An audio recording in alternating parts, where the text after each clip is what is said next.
Cuddle cave. That's right. The cuddle cave. Jen, eh? So give a shout out to her. Shout out to Jenny. Jen, eh? Peace. Oh gosh. What's up, Galactic Tribe? Chris with a K with Jocelyn, the one and only beautiful Jocelyn, intergalactic light. What would you call yourself? Thank you. I like that. Yeah? Just eternally blooming. Yeah. Yeah. Yeah. I mean, we all are. It's true. Like, especially when you devote to like the inner work of the spiritual journey and being a spiritual being that we all are. We are spiritual beings having a human experience, guided with these things called emotions. And listening to our emotions and allowing them to navigate. They're our GPS Yeah, it's true. on this journey. Yeah. Yes. It's like I was watching this video. So I watched a video on YouTube, and it was so profound about emotional intelligence. And what was so profound about it was like when you experience a bad emotion, or you're like in the midst of like something that's making you feel a certain way, and it's not particularly the way you want to feel. And instead of like, oh, this doesn't feel good, I want to move away from it. Right. Like actually, it's like, okay, what is this telling me? Like, what am I desiring? I know I don't want to feel this, so what is it that I want to feel? Right, and what wounds is it bringing up for me? 'Cause this is an opportunity to heal that. So, in that negative emotion, connected to the root, what memories is it bringing up for me? What insecurities, what fears? Because that is actually what the opportunity is, to send that part of your self-love to then transcend it into love and healing. And when we feel negative emotions or pain, especially in our culture, we've been taught to reject it, to instantly judge it, good or bad. There's only two categories. Unfortunately, there's no such thing as good or bad. So like you said, identifying that emotion, why is it coming up? What is it bringing up? And although it might not be comfortable, it serves just as much purpose as joy and love and happiness for our ascension, for our expansion as divine light beings in this life. And so to really practice acceptance of everything that comes up for you, whether you want to feel it or not, just to accept your heart, to accept wherever you're at, and to always hold gratitude, to thank your body, thank your mind, thank your heart, thank your soul, thank your spirit, thank your angels, your spirit guides, for the work that they're doing, the love that they're holding. Often we forget, because we are, who we are, we forget to send love to ourselves, and that really helps out too. To hold love for yourself in those moments, even more so, to be even more gentle with yourself and more compassionate with yourself in your time of healing, in your time of restoring or renewing parts of yourself. Yeah, especially with a new moon. It's a new moon tonight. Yay! Yeah. Happy new moon! In Sagittarius. Uh-oh. Sagittarius, Sachi. A lot of action. Yeah, that's for sure. It's what we're doing in this moment now. Taking action on what we feel is being called for us to take action upon, to create videos, write, to express ourselves, especially like with the Dakota pipeline, everything that's happening with that situation, and all the media coverage and all the people that are covering it and spreading it through social media. Like, rock on, like, Yes. with you, sending love up there. Yeah. Yeah. So I'm curious, what's been your experience of like like your emotions and like things that you've been through to really help like experience that self-love. And especially when you're going through like, you know, like, oh my god, what's going on with me right now? What do I do? Which we've all had Yeah, many seriously. times. I've been there. My experience, and each of our stories are different. What I love about sharing our experiences is the few people or the handful of people who connect and who are like, oh yes, that is, you're speaking my language. And in some way you can inspire them or help them on their healing journey as well. So for me, to really connect with my self-love on my journey, the two things that are really essential to connecting to really the depths of who you are and the love that you are, the two main things that are coming to my mind right now are through suffering and through brokenness. You think of the law of nature. A seed must completely shatter and everything inside of it must completely fall apart. It completely unravels. It's immersed in darkness. And for anyone who didn't know what growth was, you would think, okay, that seed is dead. It has no hope, no chance. It's over. Its life's over. But the thing that I love about that story is that the seed becomes. And when we don't lose hope in ourselves in those moments of darkness in our lives, when we feel like we've lost touch with who we are, or when we have those moments where it's like, oh my gosh, what's happening? You know, when life rips off your shell and forces everything out of you, where you're taking inventory and you feel like you're totally in pieces in darkness, know that that's really your beginning. And it's a time to rejoice, and it's a time to give thanks, because through that brokenness you are going to grow into who you were created to be. You will find your purpose, you will find your calling in that time of darkness, in that time of unraveling. You have to unravel to grow. You have to unbecome to become. Wow. It totally reminds me of my experience of like that got me walking my spiritual path, my awakening. Because like one point in my life, all right, this was back when I was like 18, 19 years old. I think I was like a year out of high school. I still had no clue what I wanted to do with life. I forgot who I was. Low self-esteem, not really confident, wasn't confident in myself, and was kind of just like going with what people thought was best for me, and just kind of like taking in like, I guess that makes sense, so I guess I'll go do that. Oh my gosh. Most people have done. Yeah, it happens, especially when you're growing, and it was essential for me to go through that and to really just like crash and burn, and to get to the point where I'm depressed, homeless, and was hanging out with people that reflected the state that I was in.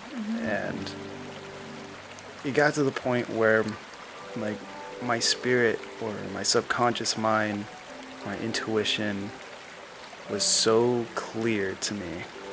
I was sitting on the couch, and I was sitting in a car, and I'm surrounded by these people, and I was like, who are these people? That was my voice, my inner voice, like my angels, the guides that were just like, have been with me my whole entire life, and are with us like right now, even in this moment. It was just so clear, like, who are these people? What am I doing here? And without even like saying a word to anybody, I just got up and just left.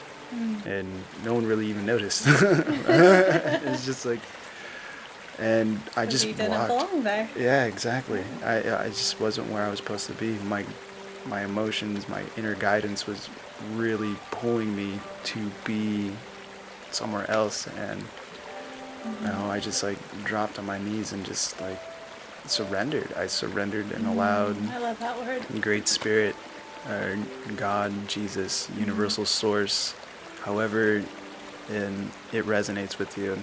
I allowed it to be in my life in that moment, and just been led ever since. It was just like cracked open. It's like, so it goes along with what she was saying. It's like that rock bottom.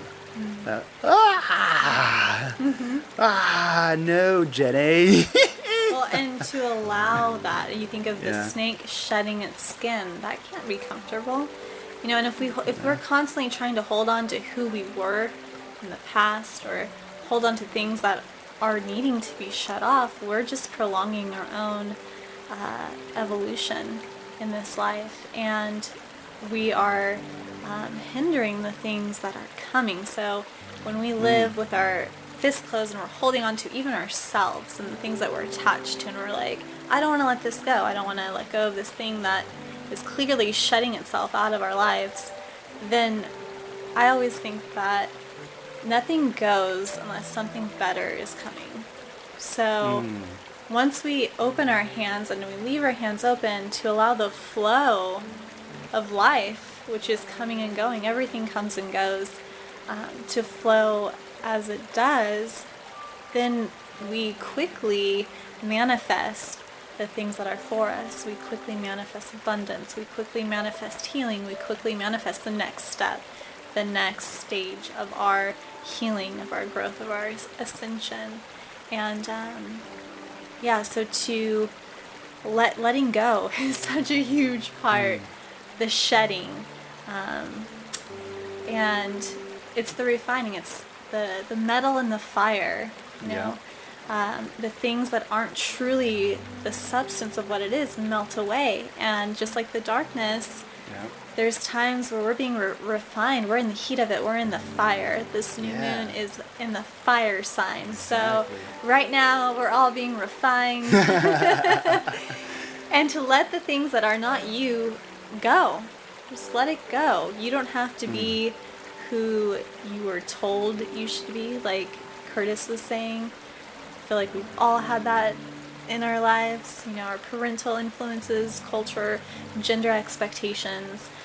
And just, that's important too, to go through those stages where we do things that don't align with who we are. So that shows us, okay, this isn't who I am.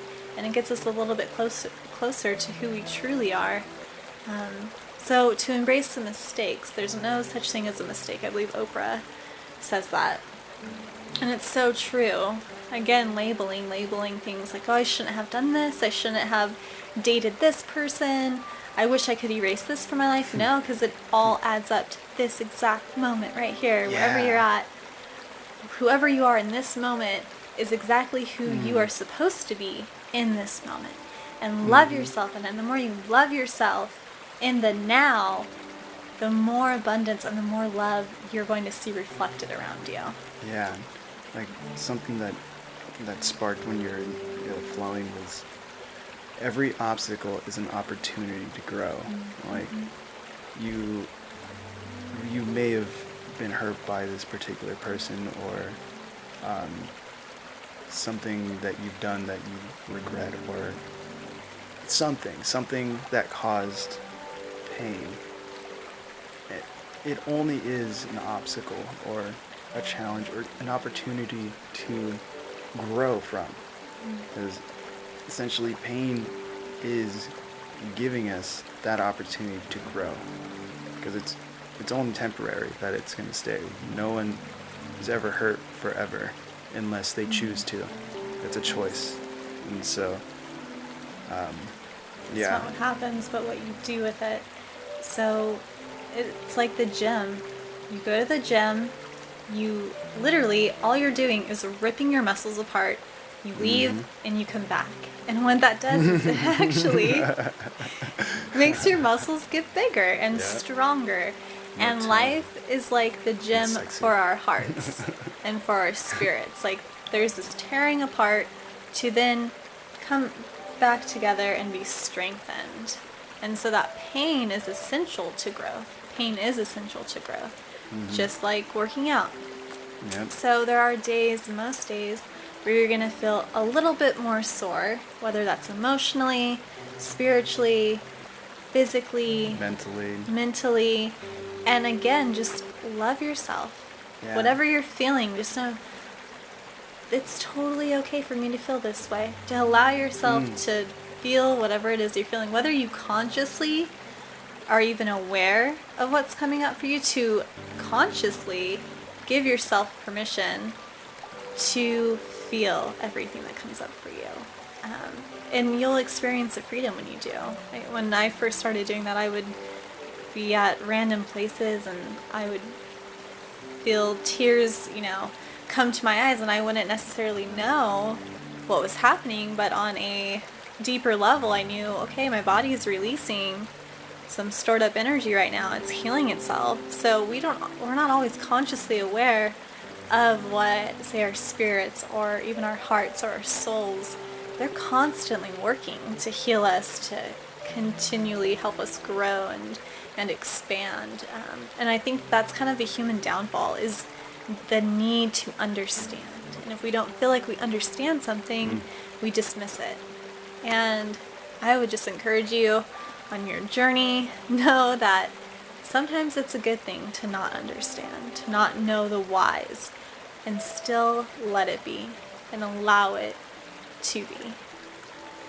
And to do it. Or just do it. It's like, I don't know why, but I'm going to do it anyways. Or I feel scared, but I'm going to do it anyways. And that's coming from like a place of passion, like following your intuition, your gut feelings.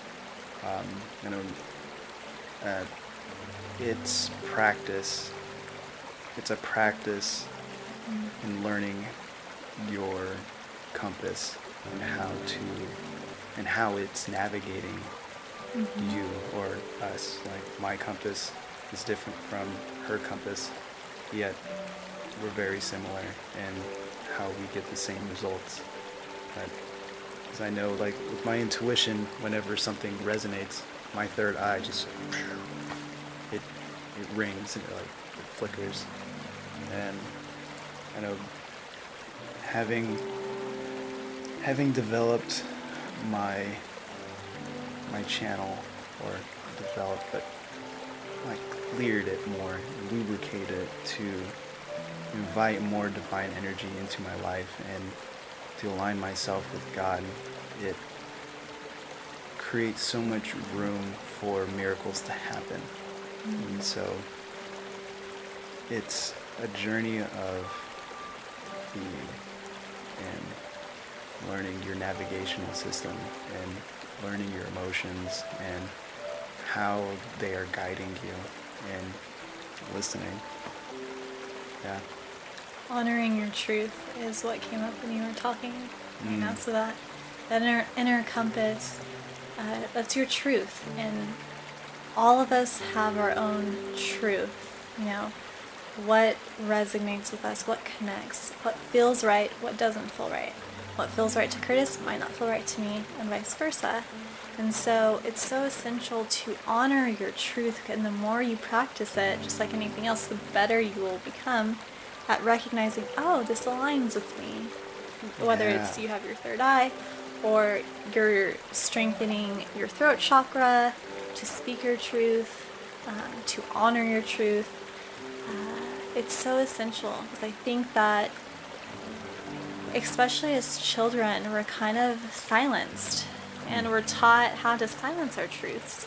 And that's just with a normal life. Don't, add maybe some hardship on top of that, or if you've been through, anything more harmful than just the average person, then you do get these blockages in certain chakras that will keep you from being able to really connect to your truth, to yourself. And so it's really important to put in the work of healing.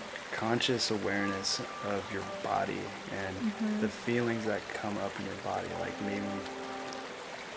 maybe like something happens and I feel tension in my gut, or this person says something to me and I feel it in my heart, or like, you know, you feel aroused and you feel it in your sacrum chakra, and like that these are feelings, and then from there is the emotion. It's like the emotion is the the feeling is the manifestation of the emotion. And so being aware of like your body awareness is really, really key to unlocking the door into infinity. Yeah. And don't deny your truth. Oh, don't deny your truth. Be who you are, sweetie. I know a lot of people now throw around this saying, to follow your heart. Well, that's so much easier said than done, right? Yeah. 'Cause that goes hand in hand with honoring your truth. And you really have to be so deeply connected to your being, to the substance that forms you, to really continually honor and follow your heart, and to trust yourself in those decisions, or else you do get stuck, or else you do make the wrong choice. So again, there's not really anything as a wrong choice, but still that might set you back, where if you were a little bit more connected, it wouldn't. So don't silence yourself. That's a lesson that has been a long time lesson for me. And it's depending on your personality type, and maybe your sign, or where your moon's at. It's easier for some people to be more passive, or to not honor who they are, than it is for other people. So don't be a people pleaser. The longest relationship you're ever going to be in is the one with yourself.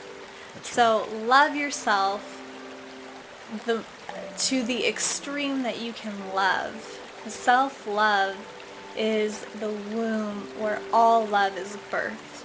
And other loves in your life will not remain, or won't grow. You won't see them expand in the ways that you want to, unless you're allowing your self-love to expand, unless you're connecting with yourself to that extent of intimacy and depth. Because again, it's a reflection. It's a reflection of the relationship that you have with yourself. And so pay attention to that. Pay attention to the relationships around you. What are they showing you about yourself? What are they showing you about the dynamics that you have with yourself, and how you love yourself? It's really interesting. As within, so without. As within, so without. Yes. And as above, so below. Yeah. Yes. Yeah. They both. They both correlate with you. That's like. Yeah. It's the same coin. Well, and we're really the creators of our reality. So if there's something in your life that you don't like and that doesn't feel good, you simply... I'm curious, what does that mean to you? We are the creators of our reality. Like, how do we create our reality? Well, I mean, we are vibrational beings, and everything is a vibration, whether it's a thought or emotion, whether it's a no, I do not want this. Well, when you're saying, no, I do not want this, you're actually forming an attachment to that which you're giving thought to, that you are not wanting to manifest, therefore manifesting that which you do not want to manifest. So instead, to quickly just say no thank you when thoughts or things that you don't want to happen comes to your mind, or emotions, just no thank you, and then focus immediately on that which you want to manifest, because where your thoughts are, where your emotions are, that is what you're going to see manifest in your outer world. And so a lot of people think even the focusing on, okay, I'm going to think about this thing, okay, yes, but even beyond that is the vibration that you're putting out. So to make sure beyond your mantras, or to really meditate outside of thought on the vibration, like gratitude, love, that you want to draw into your life, abundance, healing. And if you don't know what that looks like, that's okay. All you have to do is hold the intention. You can ask your angels to help you, your spirit guides, your ascended masters, and really they respond to the intention. So even if you're not too sure what you're doing, just by holding that pure intention, the universe will respond to you. And to kind of put like an image to that, it's like, imagine this. Like when you hold what you want to do in your mind, in your mind's eye, and say you envision yourself being a particular person, because you got to see it to be it, and you got to be it for it to manifest, and set that intention to be the vibration of what you're wanting to manifest. And so when you put that vibration out and you see it as well, your heart is connected to what you're envisioning, and with that conscious intention and heartfelt vibration of your vision, the particles within the etheric realm crystallize. It crystallizes into that vision, into the form of what you just imagined. So it's like Play-Doh, like all this air between the camera and us, between the screen and you, or eyeballs, and the space. We're in space, and like within this space it's living. It's a living substance that we're part of, that we are. And so with a conscious intention, which is a vibration, and aligned with a clear vision, it crystallizes and begins to form. And the more you align yourself with the emotions, the feelings of what it is to be, what you're imagining, and with the action put to it, you will be guided to that particular moment where you are it. So the moment you become it, it will happen. And it's just a constant shower of like bathing yourself with that inspiration of like that intention, and like staying focused and disciplined within what you hear your spirit guides, your angels, your intuition is guiding you to do in order to make that vision reality. And so that's what we're doing. Positive affirmations are great for that. So is a vision board. So is a God box. To know not only are your thoughts and vibrations extremely powerful, so are your words. So to be very careful with what you claim to be you. I am. They say I am is the most powerful statement, because what comes after it, you are literally defining who you are. And so, yes, I am love, I am loved. Yeah. Can you be loved and be loved? Do, do, do, do, Yes. do, do, do, do, do. Don't let them fool ya, or even try to school ya. Yeah. We got a life to live and a mind of our own. Seriously, we have a life to live and a mind of our own, and we're so brilliant and genius, being the galactic being, spirit, soul that we are. We're all a part of God, our universe, or Jesus. We're a part of this big picture that is like so like alive. We're a part of it. We're living. We're a part of this living dance. And to really put it in perspective, like our planet is like a grain of sand in comparison to the infinite universe that is beyond like our mind's like comprehension. And honestly, there's infinite amount of universes that we live in simultaneously right now. We are divine love, eternally expressing ourselves. Yes. And on that note, thank you so much for tuning into your galactic vibes and tuning into this video. I'm so grateful for you. You're so beautiful. And thank you for being who you are and taking the steps necessary to grow and to be a better and the best version of who you are. Blessings. You are sacred.